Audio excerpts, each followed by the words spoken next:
one of my favorite stories, your fundraising stories, and correct me if I'm wrong, this must be the challenge where you've raised the most money. It has to be. But talk to me about the Italy trip. Oh, balls. I knew you'd bring this one up. So yeah, I guess there's a good story behind this, but there's good understanding as well in terms of the moral of the story. Me and a group of friends were supposed to cycle from Rome to Paris, and we were doing it in a relay. So you'd work around the clock, but it was non-stop. But you'd like do 3 hours on, a bit of time off, 3 hours on, and keep going like that. And the first guy was up. We were outside the Roman Colosseum, beautiful. We're taking photos like tourists do. And we set him off on the bike, and he's in his Lycra. He's like pumped. He's like shooting down the road. And then we go back to get in the support vehicle, and we're like, oh, where is it? And you're like, it's one of those horrible things. You're like in a weird, not in a weird, you're in an unknown city, and you're like, I parked it on the street that I'm not entirely sure where that street is. How have we managed to lose the vehicle? After a few hours of looking, we managed to realize that it had been nicked and stolen. And it had everything in it. It had the spare bikes, kit, passports, money, wallets, phones, everything you can imagine. That van had everything in it. And yeah, some cheeky git popped up, nicked it, and drove off. I love it. Going on? We had to ring up the other guy who was on the bike and explain to him that he had to come back because everything's been nicked and stolen.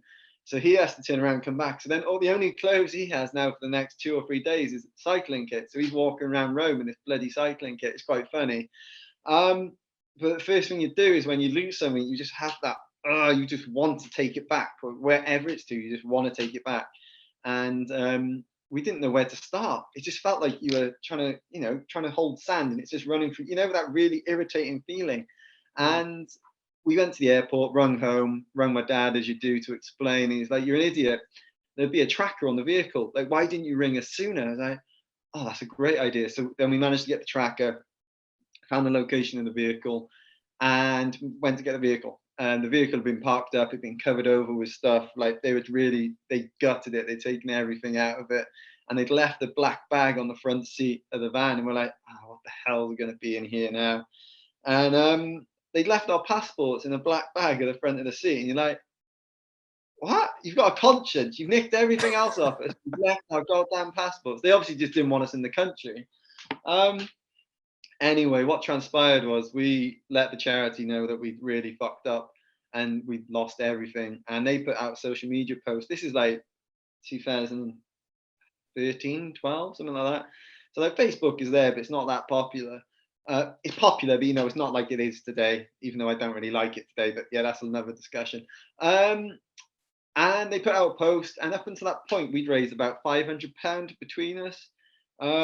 Like a clock, it was ridiculous, man. Like we raised close to £10,000 within 24 hours because people had heard about the story that was going on and sort of unfolding over in Rome, and people were just like, "Fuck that! That's this terrible thing to do. These people are trying to do this for charity."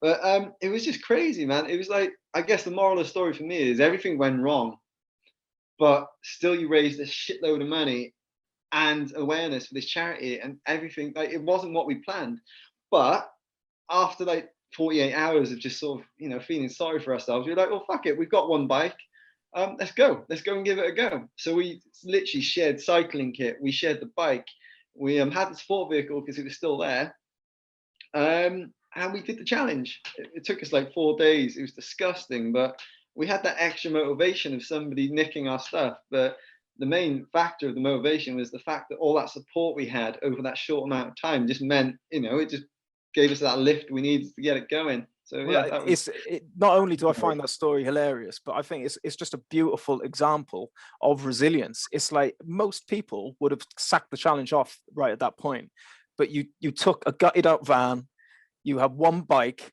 one set of clothes each, and you still managed to do it, and you raised even more money. So that's the best point about the story.